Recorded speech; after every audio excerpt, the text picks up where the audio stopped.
نوجوان طالب علم ابراہیم حلالی نے حلب کے سرسبز کھیتوں اور ہرے بھرے باغوں، شفاف چشموں اور بہتی آبشاروں، خوشنما ندیوں اور وسیع و عریض سبززاروں، پیارے ماں باپ اور عزیز بہن بھائیوں کو چھوڑا اور حصول علم کی غرض سے مصر کے دریاؤں صحراؤں کو عبور کرنا شروع کر دیا۔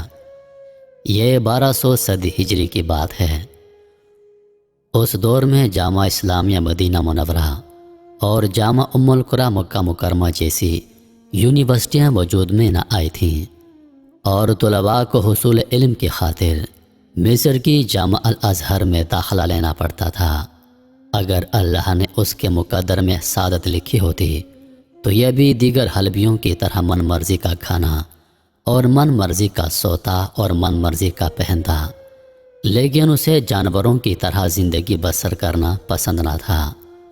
یہ سمجھتا تھا کہ علم زندگی ہے اور جہالت موت ہے، اور نامور انسانوں کی طرح چند سال زندہ رہنا گمنام انسانوں کی طرح صدیوں زندہ رہنے سے بہتر ہے، کیونکہ علم والے مر جانے کے باوجود صدیوں سے زندہ ہیں، اور بے علم زندہ ہونے کے باوجود مردوں کی طرح گمنام پھرتے ہیں۔ ان کے دل میں صرف دنیاوی علم کے حصول کی خواہش نہ تھی، بلکہ اس علم کے حصول کی خواہش تھی جو انہیں صراط مستقیم پر گامزن کر کے جنت میں پہنچا دے۔ اس مقصد کے لیے اسے خالصتاً دینی یونیورسٹی میں داخلہ لینا چاہیے تھا، لیکن اس وقت ایسی کوئی یونیورسٹی موجود نہ تھی جہاں یہ داخلہ لیتے۔ مجبوراً یہ قاہرہ چلے گئے اور حصول علم میں منہمک ہو گئے، اور عرصہ دراز تک مختلف شیوخ سے استفادہ کرتے رہے۔ ایک سال ان پر ایسا گزرا کہ ان کا ہاتھ تنگ ہو گیا، اور ان کے پاس کھانے پینے اور نیا لباس خریدنے کے لیے پیسہ نہ بچا، اور یہ ساتھیوں سے قرض لے کر گزارا کرتے رہے اور حصول علم میں مشغول رہے، حتیٰ کہ ان کا حال مزید برا ہو گیا اور یہ ایک روٹی کھانے کو ترسنے لگے۔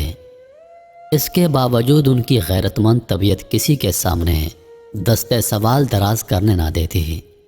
ایک روز ایسا ہوا کہ آپ ناقابل برداشت بھوک کے سامنے بے بس ہو گئے اور پیٹ کی آگ بجھانے کے لیے قاہرہ کی کسی گلی میں داخل ہو گئے تاکہ کسی خدا ترس انسان کو مل کر اس سے چند لقمے حاصل کریں اور اپنی بھوک مٹا لیں۔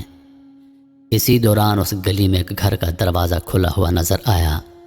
انہیں گھر سے کھانے کی خوشبو آئی تو یہ اس گھر کے اندر داخل ہو گئے اور چاروں طرف نگاہ دوڑانے لگے کہ شاید کوئی مرد مل جائے اور وہ اس سے کھانا طلب کر سکیں، لیکن انہیں وہاں کوئی انسان نظر نہ آیا۔ یہ صحن کے کونے میں واقع کچن میں داخل ہو گئے۔ وہاں تیار شدہ لذیذ کھانا پڑا تھا۔ انہوں نے چمچ اٹھایا اور اس کھانے میں ڈبو دیا۔ جب اسے بھر کر منہ کے قریب لے آئے تو اللہ کا خوف غالب آ گیا، اور انہوں نے بغیر اجازت اٹھایا ہوا لقمہ واپس رکھ دیا اور بھوکے پیاسے باہر نکل آئے اور واپس یونیورسٹی میں داخل ہو گئے اور اپنے کمرے میں جا کر بیٹھ گئے۔ ابھی وہاں چند ہی لمحے بیٹھے تھے کہ دو آدمی اندر آئے۔ ان میں سے ایک شخص ان کا شیخ تھا اور دوسرا شخص کوئی اجنبی انسان تھا۔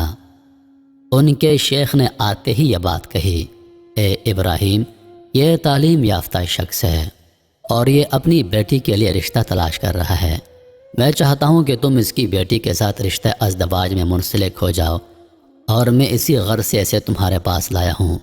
لہٰذا اللہ کا نام لے کر اٹھو اور ہمارے ساتھ چلو تاکہ ایجاب قبول کر کے عقد نکاح مکمل کریں اور تمہیں اس کے گھر کا فرد بنا دیں۔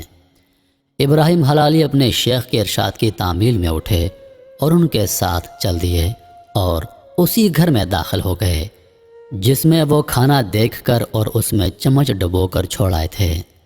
جب نکاح مکمل ہو گیا تو اس لڑکی کے والد نے کچن سے کھانا لا کر سامنے رکھ دیا۔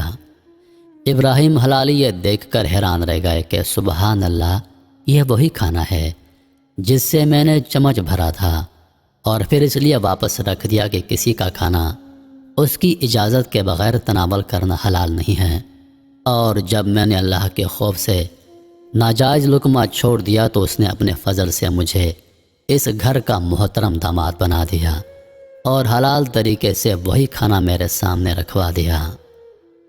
چنانچہ تکمیل تعلیم کے بعد ابراہیم حلالی اپنی اسی بیوی کو حلب میں لے آئے اور وہ ان کے نیک بیٹوں کی نیک ماں ثابت ہو گئی۔